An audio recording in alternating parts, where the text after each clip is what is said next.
அனைவருக்கும் காலை வணக்கம். காத்திருந்தேன் கிடைத்ததுன்ற மாதிரி நமக்கு இந்த வெள்ளரிக்காயிலேருந்து சீட்ஸ் கிடச்சிடுச்சுங்க. இதெல்லாம் நம்ம கேரளா சைடு வெள்ளரிக்காய் சாம்பார் வைக்கலாம், மோர் குழம்பு, மிளகாத்தூள் உப்பு போட்டு சாப்பிடும்போது அவ்வளோ ஒரு சுவையாக இருக்கும் இந்த வெள்ளரிக்காய். இதெல்லாம் இங்கே சீட்ஸ் கிடைக்க மாட்டேனுது. என்னுடைய பையனுடைய ஃப்ரெண்டு வீட்டிலேருந்து வாங்கிட்டு வந்திருந்தேன் லாஸ்ட் இயர்.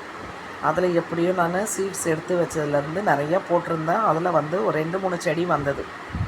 அந்த 2-3 செடியில் முதல் பழம் இந்த பழம்தாங்க. ஃபஸ்ட்டு இந்த ஆடி மாதத்துக்கு முன்னாடி அறுவடை கிடச்சிருக்காங்க. ரொம்ப சந்தோஷம். இப்போ நான் சீட்ஸ் எல்லாம் எடுத்து சேகரிச்சிட்டேன். நான்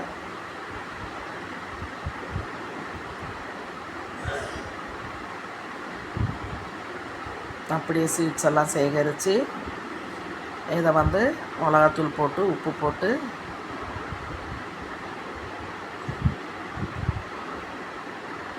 பாதி மாடி வீட்டுக்கு பாதி நான் சாப்பிட்டுட்டாங்க. அப்படியே பாருங்கள், சீட்ஸ் எல்லாம் சேகரித்த சீட்ஸு.